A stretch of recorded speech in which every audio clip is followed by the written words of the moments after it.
Welcome back to the Deep Dive. Today we are wrestling with, I think, one of the most sprawling, fascinating, and frankly confusing companies in the entire fintech landscape, Block Inc. Right. And if you, like a lot of people, still just picture that little white square reader you plug into your phone. Which was a brilliant device, totally revolutionary for small businesses. It was, but you'd be missing the huge, multifaceted, and honestly highly volatile story of what Jack Dorsey's creation has become. Absolutely.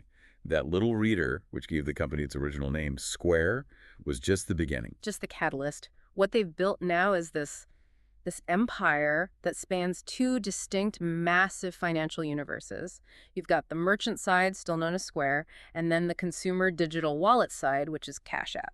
But Block's strategy now is so much more complex. It pulls in everything from buy now, pay later with Afterpay to, well, to a radical immersion into decentralized Bitcoin infrastructure. And I mean radical. They're developing their own mining systems from the ground up. It's a huge bet. Okay, so let's unpack this. We've synthesized a really comprehensive overview of Block's history, their sprawling and sometimes dizzying collection of products, and the recent strategic pivots under Jack Dorsey. Especially his intense, almost missionary-like focus on Bitcoin. Yes, and just as importantly, the pretty considerable financial and regulatory headwinds they're navigating right now. This is a company making these huge existential bets on future tech. Well, at the same time, battling some really serious allegations about their core compliance failures. So our mission today is pretty straightforward. We want to give you, the learner, the absolute fastest and most thorough understanding of how this complex ecosystem actually works. We want to synthesize the why. Why these disparate pieces from high-frequency payments to high-def music streaming and even proprietary microchip design are all being forced together into one giant entity. Exactly. By the end of this deep dive, you should be able to analyze Block's strategy and really understand the immense risks and the potential payoffs in their very radical new direction. The origin stories of these multi-billion-dollar companies, they're often framed as, these heroic tales. Right. But Square's is, I think, a masterclass in just identifying and solving a very acute market friction. It really is. The foundational anecdote, it all starts back in 2009. And it wasn't born out of some big corporate mandate or a market study. It was just a simple, frustrating failure to complete a sale. That's the perfect way to put it. The inspiration came from co-founder Jim McKelvey. Right, who ran this really specialized business making custom, high-end glass faucets and fittings. And he had a potential sale lined up for $2,000, but he literally could not accept a credit card payment. Not easily, not affordably. The existing infrastructure was just too cumbersome and way too expensive for a small operation like his. So that inability to capture revenue, that was the critical flaw in the market they set out to fix. Exactly. So you have McKelvey and Jack Dorsey, who, we should remember, had already co-founded Twitter by this point, coming together to solve this one problem. They start in a small office in St. Louis, and the solution they come up with is just brilliant in its simplicity. It's this small, square hardware dongle that you plug into a phone's audio jack, and it just turns any smartphone or tablet into a secure point-of-sale terminal. And the name Square literally came from the shape of that original piece of hardware. The market response was, well, it wasn't just positive, it was explosive. You could just feel the pent-up demand. Oh, absolutely. Among all these small vendors, independent contractors, micro merchants who were previously just cash only, it was staggering. And we see this in the early momentum. In the summer of 2010, they were already running beta tests with 50,000 merchants across the country. And the risk profile seemed really low, which was so crucial for getting those early adopters on board. I remember Forbes reported on that early on. They had an incredibly low chargeback rate, something like less than 0.05%. Which established trust in the system's security almost immediately. So by February 2011, less than 2 years after the concept, Square was already valued at $240 million. And was signing up, 100,000 new merchants every single month? Every single month. That rate of adoption is almost unheard of. And that kind of speed, that kind of validation, it forces the establishment to take notice. Totally. The traditional giants in the payment world, they just couldn't ignore this disruption. So in April 2011, Visa strategically announces a pretty significant investment and partnership with Square. Which was way more than just funding, right? Oh, it was a massive industry-wide vote of confidence from a traditional processing giant. It basically signaled to the world that Square was legitimate, it was secure, and it wasn't going away. But I think the moment they truly stepped onto the global stage and proved they could handle massive transactional scale, That came in 2012 with the Starbucks deal. That was the game changer. It absolutely was. So Starbucks agrees to use Square's payment technology across their stores. I mean, just imagine the scale of that. It's huge. And at the time of the deal, Square was already processing an annual gross payment volume, or GPV, of around $6 billion. And Starbucks didn't just integrate the tech, they invested too. Right. They reportedly put in $25 million. This partnership just cemented Square's ability to move beyond micro merchants and handle really high volume enterprise level transactions. And this is where it gets really interesting for our learner, because Square wasn't content just being the swiping mechanism. No, they realized the real value wasn't in the single transaction. It was in owning the entire infrastructure around that business. That realization led to this rapid expansion of their product suite. Exactly. Even in those early years, they figured out the true stickiness came from becoming the merchant's central operating system. So by October 2014, they had expanded far beyond just simple payment processing. They were integrating all these crucial services, things like merchant cash advances, offering small, quick business loans based entirely on the payment data flowing through their system. Plus invoicing, customer feedback tools. And they even launched a full payroll feature. This is the moment that the ecosystem concept was really born. They shifted from a single tool to a vital utility. And this aggressive expansion, this monumental transaction volume GPV hitting $23.8 billion by 2014, that led them straight to their IPO in 2015. The IPO dynamics are a fascinating lesson in tech valuation. So in November 2015, the shares were sold at $9 each. Which gave Square a market cap of $2.9 billion. Right. But wait, I recall the private valuation being much higher just a year before. Didn't they take a major haircut on the way to the public market? They absolutely did, and it's a critical detail. Their private Series E funding, which was in October 2014, had valued the company at a hefty $6 billion. $6 billion. So to go public a year later at less than half that valuation, $2.9 billion, that raised a lot of eyebrows. And what does that difference tell us? It highlights a major financial nuance. Those private Series E shares often come with complex rights, like preferred liquidation preferences or downside protection guarantees. Which allows investors to value the company higher than the open market is willing to pay for just common stock. Exactly. It was a pretty sobering moment for all that pre-IPO excitement. So what was the underlying financial health at the time of the IPO? Were they profitable enough to justify even that $2.9 billion valuation? No, not yet. The company was definitely not profitable. They had accumulated losses of $420 million since 2012. But the market wasn't buying profit, was it? It was buying the trajectory. That's it. The critical data point was that their losses were rapidly decreasing relative to their revenues. They shrank from 44% of revenues down to 16% in the 6 months right before the IPO. So they were demonstrating operational leverage. Exactly. They were scaling efficiently enough that profitability seemed like a near-term certainty, which was enough to justify the valuation for growth investors. So if the Genesis story was about that brilliant single product, this next phase is all about the maturity of Square into a two-sided platform. A powerful interconnected network. And this is what allows them to capture value on both the merchant side and the consumer side. The synergy between these two pillars, I think, is the strategic genius of Block. Yeah. Let's start with pillar one. Square, the merchant ecosystem. This is the sophisticated software and hardware solution that, built the company. So define Square today for us. It's not just the reader anymore. No, it's a fully integrated payments platform. It's designed to let businesses accept card payments using a tablet or smartphone as a modern, affordable point-of-sale system. And its market position is just dominant. As of 2024, Square has established itself as the U.S. market leader in point-of-sale systems. It's often replacing those bulky legacy terminals, and its breadth of services is what really keeps merchants locked in. It's essentially a small business operating system. I was just struck by the sheer scope of the integration. They handle staff payroll and shift scheduling, customer bookings for service businesses, comprehensive inventory management, integrated e-commerce solutions.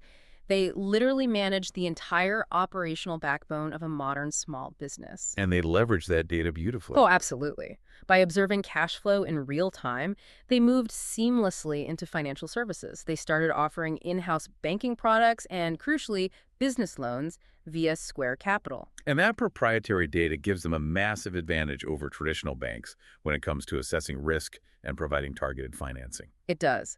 And this network serves a huge number of users. 4 million merchants were relying on the platform as of 2023. That merchant footprint is highly global, too. This isn't just an American success story. Not at all. Square's platform is active in at least 8 countries and regions, including Canada, Australia, Japan, France, Ireland, Spain, and the UK. It's a globally recognized merchant brand. Which creates a huge platform for future consumer product expansion. Now, let's pivot to the second, equally vital side of the network, Cash App. If Square is the stable revenue engine, Cash App is the engine of their future growth, their experimentation, and maybe their biggest regulatory headache. That's a good way to put it. Cash App was launched initially in 2013 as Square Cash, and it was purely designed for peer-to-peer, P2P money transfer. Right. Splitting a restaurant bill, paying a roommate rent, that kind of thing. But look at the scale today. 57 million monthly active users reported as of 2024. That is an enormous and engaged consumer base. It's comparable to major traditional financial institutions. Totally. And what's especially insightful is the demographic profile that the sources revealed. Cash App has been identified as the preferred payment app among lower-income adults in the U.S. And that audience is often underserved or even unserved by traditional banks. Which makes Cash App a critical on-ramp to financial services for millions of people. And that helps explain why the app has expanded so far beyond just simple P2P money transfers. It's now functioning as a comprehensive near-bank platform for many of its users. It gives users a true digital wallet experience. You can set up direct deposit, access a savings account feature, use a linked debit card. And crucially, Block has woven in these sophisticated investment features. Right. Users can invest in stocks, and highly significantly for Block's future, they can buy and sell Bitcoin directly within the app. Cash App has become one of the largest gateways for retail Bitcoin exposure. Also notice some of the more unique features that really target the financial constraints of its core users, like the lending features. That's a key move into deeper financial territory. Cash App lets users borrow small amounts, up to $200, though with pretty strict eligibility requirements. They're testing the waters in high-frequency small dollar credit. Exactly. And then there's the complimentary tax filing service, which is a huge value add for their core lower-income demographic, who often have simpler tax situations. It targets a specific user who doesn't need complex tax help or live support. It lets them file easily and, importantly, have their refund directly deposited into their Cash App account. Which drives loyalty and usage. Of course. And the ultimate success of this two-sided network really hinges on connecting the merchant and consumer sides. That's where the business integration comes in, centered around the cash tag. Ah, the cash tag. Yeah. Introduced back in 2015 as Square Cash for Businesses. It's the unique username that allows any user, consumer, or merchant to send and receive money seamlessly. It blurred the line, creating this fluid, closed-loop system where Cash App users can easily pay Square merchants. Reinforcing the synergy between the two pillars and capturing value at both ends of the transaction. That interdependence is what defines Block's platform strength. This is the section where the company's vision really starts to diverge from its peers.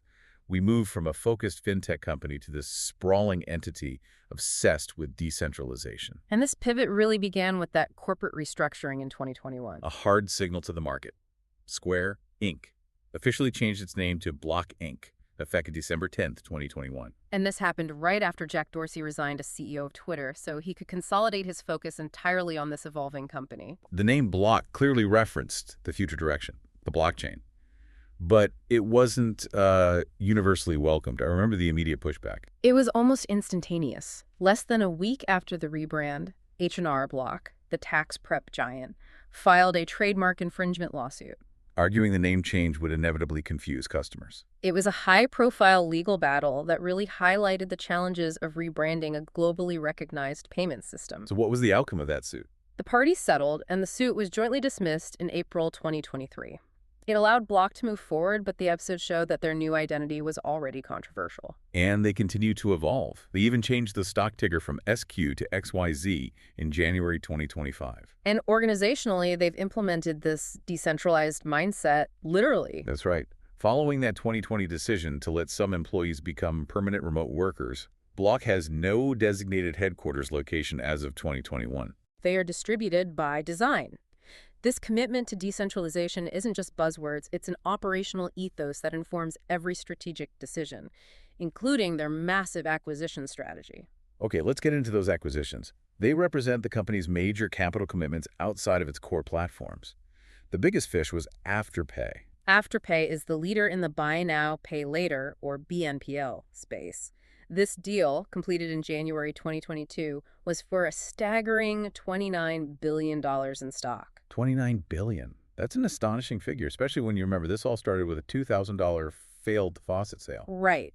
This move instantly made Block a global heavyweight in consumer credit. So the BNPL model is highly disruptive. How does Afterpay work, and why was it so critical for Block to acquire it?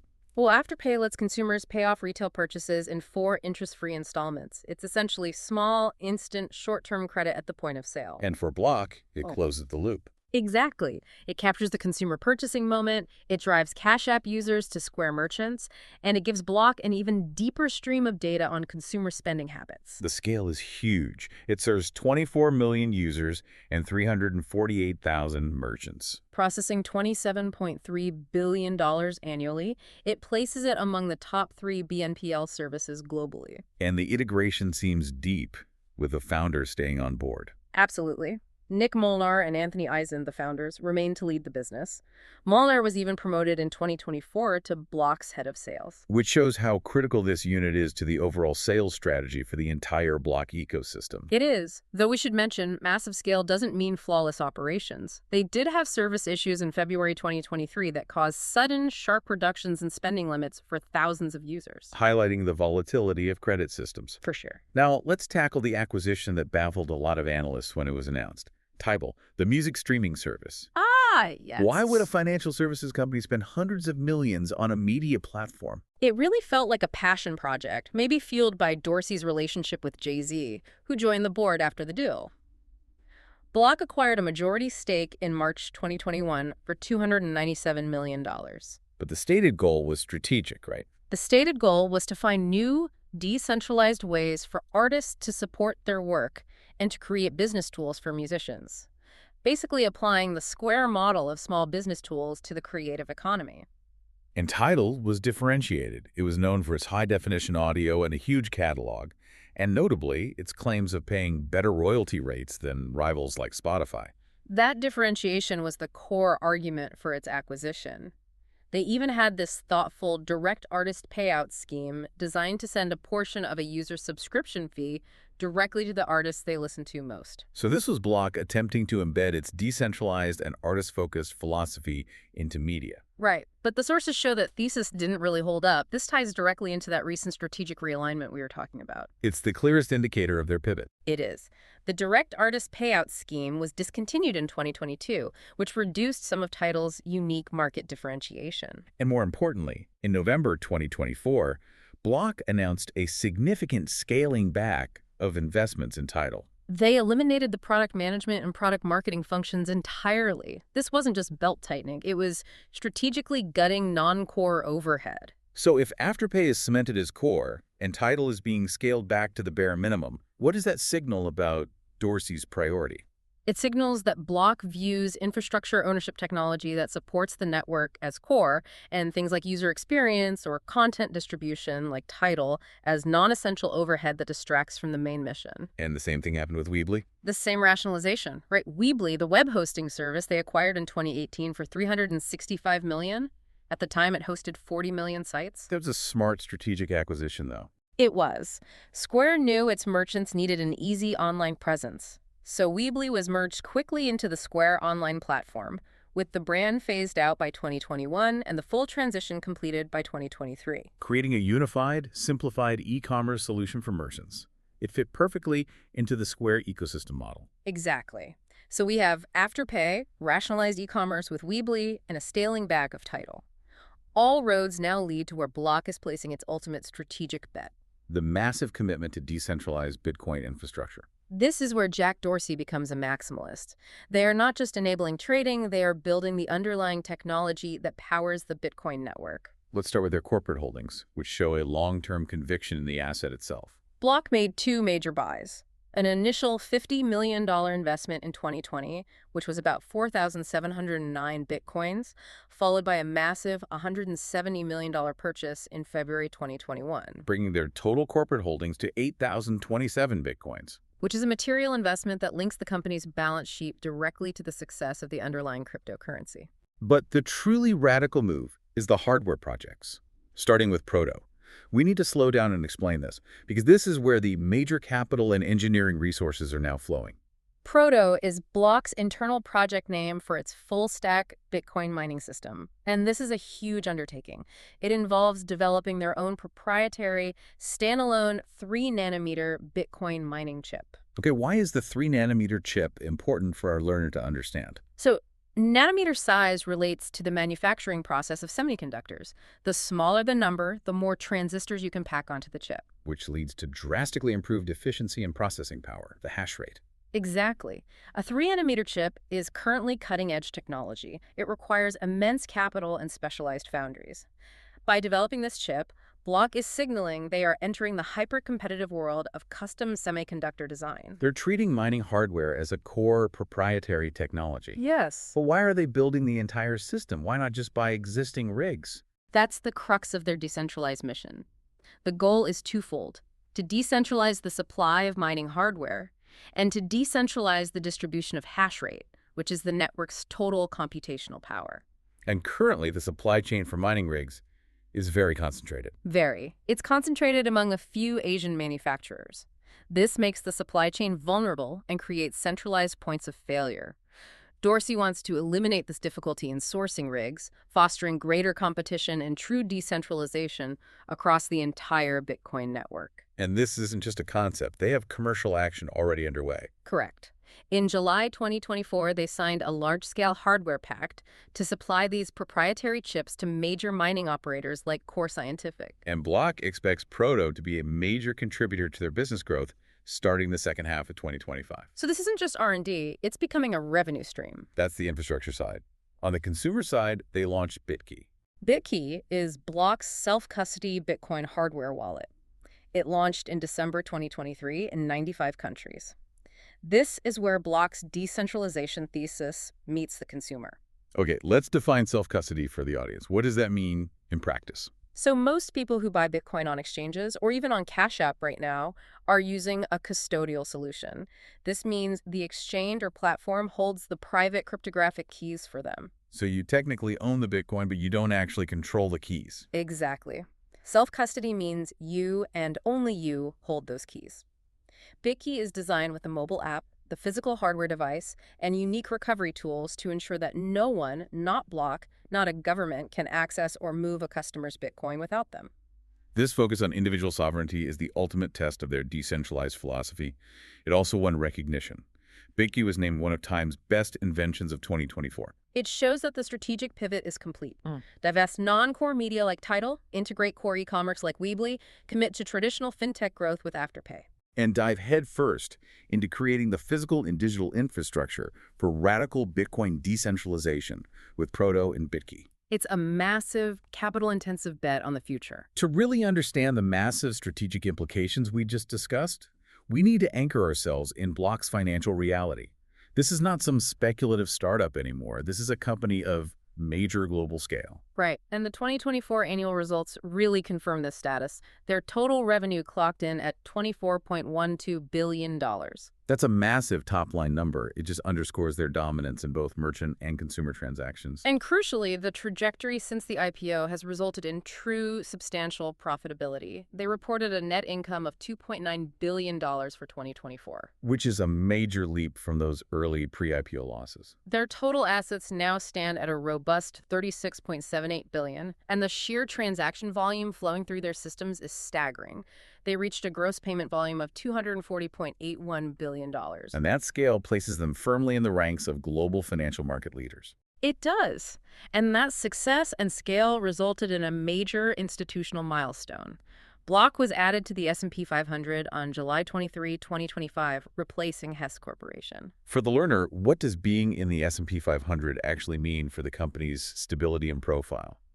It means they are officially a cornerstone of the American financial market. Inclusion in the S&P 500 requires hundreds of billions of dollars of index funds, which track that index to automatically buy and hold Block stock. So it provides a massive, stable floor of institutional demand. And it cements their status as a blue-chip tech company despite their relative youth. But that sounds like stability, but the company is simultaneously undergoing this profound period of internal disruption. Right, driven by that November 2024 business realignment. Scale does not eliminate instability, especially when a leadership team is making such radical strategic decisions. And the realignment was a clear mandate from Dorsey. Resources would be laser-focused on Bitcoin mining, Proto, and the self-custody wallet, Bitkey. Which meant winding down other internal projects like TBD and dramatically scaling back non-core assets like Tidal. Right. And this intense focus comes at a steep operational and human cost. In March 2025, Block announced plans to cut almost 1,000 employees as part of this reorganization. That's a significant workforce reduction.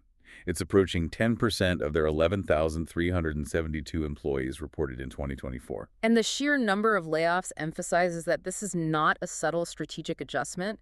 It's an aggressive restructuring effort designed to optimize for their Bitcoin-centric future. Even if it means sacrificing talent in areas like media or previous R&D. Exactly. So is the market rewarding this radical faith. You're sacrificing guaranteed revenue streams from established businesses to fund a highly competitive, capital-intensive project like mining chips. That is the central strategic tension. Investors typically reward efficiency, but this is a deep, long-term bet on decentralization and ownership of infrastructure. Dorsey is essentially saying, the future is decentralized and we must own the rails. And the immediate market reaction to the cuts was mixed, but the leadership is clearly prioritizing this radical vision over short-term diversification.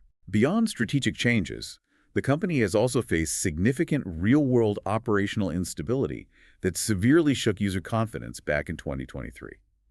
You're referring to the widespread service outages in September 2023. Right, which essentially crippled Square and Cash App for many users, hitting critical functions like card processing and P2P payments at the same time. It was a catastrophic failure for a payments company. So what was the root cause of that failure, and how did Block handle the crisis? Block quickly clarified the cause. It was an issue with the company's domain name system, or DNS, the system that translates web addresses into numerical IP addresses. And they explicitly stated it was not a malicious cyber attack. Which was a relief, but it highlighted a systemic vulnerability in their internal infrastructure. But the internal review showed communication was the other major failure point. Absolutely. Block issued a public apology, acknowledging the situation was made more difficult by our communication.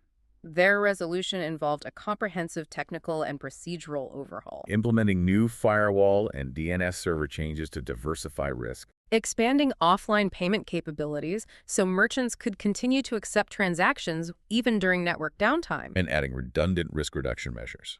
It was a costly, painful lesson in the importance of centralized operational resilience, even for a company that preaches decentralization.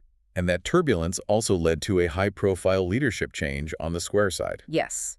In October 2023, Alyssa Henry, the CEO of the core Square business unit, departed. And in a very telling move, Jack Dorsey stepped in and took on the additional direct role of Square head alongside his existing roles, consolidating direct control of the core stable payments platform back under him during a time of intense scrutiny. It suggests the need for hands-on, unified direction during this massive pivot. If the operational stability we just talked about was a challenge, the regulatory and reputational environment, well, that represents the greatest existential threat to Block's current business model. The immense scale of money flowing through Cash App and Square just makes them unavoidable targets for intense scrutiny. And we have to start with that high-profile attack from the investment research firm Hindenburg Research in March 2023. Right. Hindenburg took a short position against the company, meaning they profit if the stock price falls, and their scathing report caused an immediate 15% share drop. The report was deeply critical of Cash App's compliance and growth practices. Let's detail the core accusations, being clear these are allegations from a firm with a financial interest in the stock's decline. The primary claims revolved around user numbers and compliance. Hindenburg alleged that Block was significantly exaggerating user counts and, critically, failing to curb systemic fraud and illegal activity on the Cash App platform. They claimed the platform's weak compliance standards actively permitted the impersonation of high-profile individuals to facilitate scams. They also focused heavily on the accusation that Block embraced predatory offerings and leveraged weak compliance practices to fuel massive growth and profit from the facilitation of fraud. Fraud against both consumers and government programs. Right. And Block's response was immediate and forceful. They maintained zero tolerance. They issued a detailed rebuttal stating the report was factually inaccurate and misleading. And they declared their intent to explore legal action against Hindenburg. But here's the thing. Block called the report misleading, but the fact that the share price dropped 15%, and more seriously, that federal prosecutors launched their own probes, that suggests there must have been some underlying truth or at least a serious vulnerability in their compliance systems. So what are the specific compliance mechanisms Block is accused of failing to implement? That's the critical point. The regulatory temperature rose significantly a year later.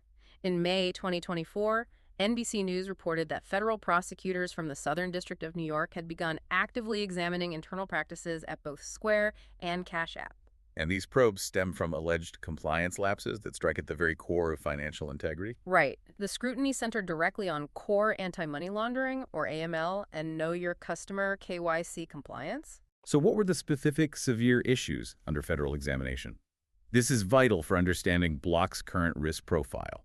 The investigation was looking at Block's alleged failure to collect adequate customer information, a fundamental violation of KYC requirements. And far more seriously, The investigation was examining whether the company processed transactions involving sanctioned countries and whether it processed cryptocurrency transactions specifically linked to terrorist groups. Okay, so processing transactions involving sanctioned countries and terrorist groups elevates this from a customer service issue to a national security issue. It creates immense pressure. It creates a fundamental systemic conflict. How so? Well, fintech platforms like Cash App often prioritize user experience and rapid onboarding. That frictionless sign-up process is the engine of their growth, helping them hit those 57 million active user metrics. But that speed is inherently in tension with the meticulous, slow, and often cumbersome compliance and verification required of traditional financial institutions. Exactly. It's the challenge of growth versus rigor. And this isn't just a federal problem, right? State regulators are also applying pressure. That's right. In November 2024, Block disclosed that it was negotiating potential settlements with multiple state regulators regarding deficiencies in its anti-money laundering program. This signals a broad, multi-jurisdictional issue. And the regulatory pressure extends to the consumer experience as well. What is the Consumer Financial Protection Bureau, the CFPB, scrutinizing? Block also disclosed negotiations for a potential settlement with the CFPB concerning Cash App's handling of customer complaints and disputes. In a system with 57 million users, rapid growth often strains customer support structures, Leading to unresolved complaints, which the CFPB actively monitors. Correct. So, when facing all this, what is the financial severity of these negotiations? Well, Block has accrued a liability for the estimated settlement amount, but they have disclosed that as of September 30, 2024, the amount was deemed not material to the company's overall financial statement. So while they're preparing for significant costs, they're signaling to investors that these regulatory fines are manageable and not catastrophic to their overall stability. Right. And this overwhelming regulatory environment seems to have prompted internal changes that focus entirely on formalizing risk management. It was a direct, palpable response. In September 2024, Block executed a major leadership reshuffle. This move included promoting longtime executives into senior roles to steady the ship, but most critically, they created a new position entirely focused on compliance and customer safety, the Chief Risk Officer role. And they also appointed Brian Grassadonia, formerly the CEO of Cash App, as the company's new ecosystem lead. To enhance coordination and compliance standards across the highly diversified business sectors, this is Block demonstrating to regulators that they are institutionally serious about stabilizing operations and compliance moving forward. So we started with the simple premise that a friend, Jim McKelvey, couldn't sell a $2,000 glass faucet, and that necessity created Square. And the scale shift alone, moving from that moment to a $29 billion acquisition like Afterpay, it just demands reflection. Today, that company, now Block Inc., is this sprawling, decentralized ecosystem. It touches global payments with Square's 4 million merchants, consumer lending, digital banking with Cash App's 57 million users. And is making a radical existential bet on infrastructure with its proprietary Bitcoin technology. Block is definitively a major financial technology company. It's generating billions in revenue, now sitting securely in the S&P 500. And yet, its narrative is less about stable, predictable growth and more about radical technological conviction, supported by aggressive divestment and restructuring. The trajectory is uncompromisingly clear. They're scaling back traditional non-core acquisitions like Tidal and winding down internal projects, while aggressively funding a deep infrastructure play into decentralized Bitcoin technology. Designing 3-nanometer mining chips with Proto and self-custody wallets with Bitkey. And they're willing to undertake mass layoffs and face intense regulatory scrutiny over AML and sanctions to fund this new vision. So we leave you with this final provocative thought, something for you to mull over. Block's strategic choice creates this immense tension. Does the path to becoming a dominant global multi-trillion-dollar ecosystem run through traditional fintech growth, optimizing and perfecting payments, banking, and lending, where Square started? Or does the path instead run through radical technological decentralization, dedicating massive capital to building the physical and digital infrastructure for the Bitcoin network? Which would fundamentally alter the role of the company from a financial intermediary into a technology enabler of individual sovereignty. So think about which side of the block, the stable, regulated payments platform or the volatile, revolutionary crypto infrastructure builder, is actually the future of finance.